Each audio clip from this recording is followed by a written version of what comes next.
बता दें कि बिहार विधानसभा चुनाव से पहले ही चिराग पासवान ने एनडीए को नए उलझन में डाल दिया है, लेकिन साथ ही साथ चिराग पासवान ने जदयू की भी टेंशन चुनाव से पहले बढ़ा दी है। आखिर वो टेंशन क्या है? आखिर बीजेपी उलझन में कैसे पड़ गई है? चिराग पासवान ने सबको कैसे बांध दिया है और अपने फांस में सभी को फंसा दिया है? नमस्कार, मैं हूं संजीव और आप देख रहे हैं आप तक न्यूज। अगर आप हमारे चैनल पर नए हैं तो चैनल को जरूर सब्सक्राइब कर लें। आपको बता दें कि आने वाले आगामी विधानसभा चुनाव से पहले ही चिराग पासवान ने बिहार में जदयू और बीजेपी दोनों को उलझन में डाल दिया है। साथ ही साथ जदयू को पूरी तरीके से नाको चने चबवा दिया है। बिहार में चिराग पासवान की रणनीति से एनडीए में उलझन बढ़ गई है। इसको लेकर ही जदयू की भी टेंशन बढ़ी हुई है। जदयू का कहना है कि केंद्र में कैबिनेट मंत्री रहते हुए चिराग पासवान के विधानसभा चुनाव लड़ने के पीछे का आखिर मकसद क्या है? बिहार एनडीए में चिराग पासवान को लेकर दुविधा सामने आई है। चिराग के चुनाव लड़ने की चर्चा से जदयू उत्साहित बिल्कुल भी नहीं दिखाई दे रही है।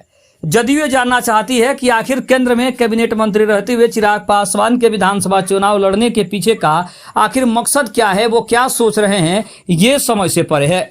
जदयू के सूत्रों का भी कहना है कि अगर चिराग पासवान चुनाव लड़ते हैं तो यह उन्हीं का फैसला होगा। ये एनडीए बिल्कुल नहीं चाहेगा कि वह विधानसभा का चुनाव लड़े। वैसे जदयू का यह भी मानना है कि चिराग पासवान के विधानसभा चुनाव लड़ने के फैसले के पीछे सीटों के बंटवारे में अपनी पार्टी के लिए अधिक सीटों के लिए दबाव की रणनीति हो सकती है। पर जदयू को भी ये लगता है कि चिराग पासवान के चुनाव लड़ने पर बिहार में मुख्यमंत्री पद को लेकर भ्रम फैल सकता है, क्योंकि एनडीए पहले ही साफ कर चुका है कि वह नीतीश कुमार की अगुवाई में ही चुनाव लड़ेगा और उन्हीं के नेतृत्व में चुनाव लड़ा जाएगा। वहीं बीजेपी के कुछ नेता ये भी मानते हैं कि चिराग के विधानसभा चुनाव लड़ने से पासवान वोट एनडीए के पक्ष में एकजुट होगा और एक मुश्त वोट गिरेगा। लेकिन इसी बीच नीतीश कुमार के गृह जिले में चिराग पासवान के शक्ति प्रदर्शन की योजना से भी जदयू काफी असहज दिखाई दे रहा है।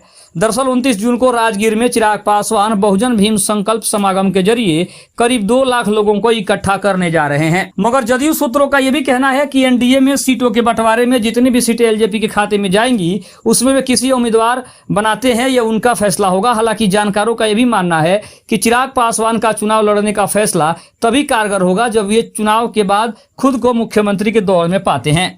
लेकिन जिस तरह सीट बंटवारे में चिराग की पार्टी को 30 से कम सीटें मिलने की संभावना है, तो इतनी कम सीटों पर चुनाव लड़कर चिराग का सीएम बनने की महत्वाकांक्षा भी पूरी नहीं हो सकती है। साथ ही चिराग पासवान के लिए महागठबंधन में भी जगह नहीं है, क्योंकि तेजस्वी यादव वहां पहले से ही सीएम का चेहरा है। साथ ही महागठबंधन में चिराग को इतनी सीटें भी नहीं मिल सकती जिससे उनकी सीएम बनने की महत्वाकांक्षा पूरी हो सके। ऊपर से अगर ये भी देखा जाए तो ऊपर से चिराग पासवान को लेकर आशंका भी बनी रहेगी कि कहीं वे बाद में पाला तो नहीं बदल देंगे, इसकी भी संभावना जताई जा रही है।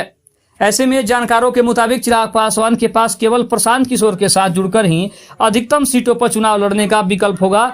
वहां भी गठबंधन का नेता कौन रहेगा, इस सवाल पर भी टकराव होना बिल्कुल जायज है। दरअसल जदयू के नेता पिछले विधानसभा चुनाव में पार्टी के कमजोर प्रदर्शन के लिए चिराग पासवान को जिम्मेदार ठहराते हैं। इसको देखते हुए जदयू के नेता चिराग पासवान की रणनीति को लेकर आशंकित है। वैसे इस बार परिस्थिति पिछले बार की तुलना में अलग है, क्योंकि केंद्र की मोदी सरकार को जदयू की जरूरत है और बीजेपी और जदयू के रिश्ते भी बहुत मजबूत हैं। लिहाजा इस बार एनडीए से चिराग पासवान के दूर जाने पर नुकसान चिराग पासवान का ही होगा, क्योंकि अब की बार सभी पार्टियां एक साथ मिलकर चुनाव लड़ रही है और इसी के वजह से ये कहा जा रहा है कि अब की बार के चुनाव में चिराग पासवान को बीजेपी अपने पास कंट्रोल में रख रही है। और चिराग पासवान के लाख मना करने पर या फिर लाख बेचैन होने के बावजूद भी बीजेपी काफी शांत दिखाई दे रही है। हालांकि चिराग पासवान अपनी रणनीति से जदयू और बीजेपी दोनों को मुश्किल में डाले हुए हैं, लेकिन इसके बावजूद भी बीजेपी की जो कोर कमेटी है उसे इस बात की कोई चिंता नहीं है कि चिराग पासवान क्या करने वाले हैं।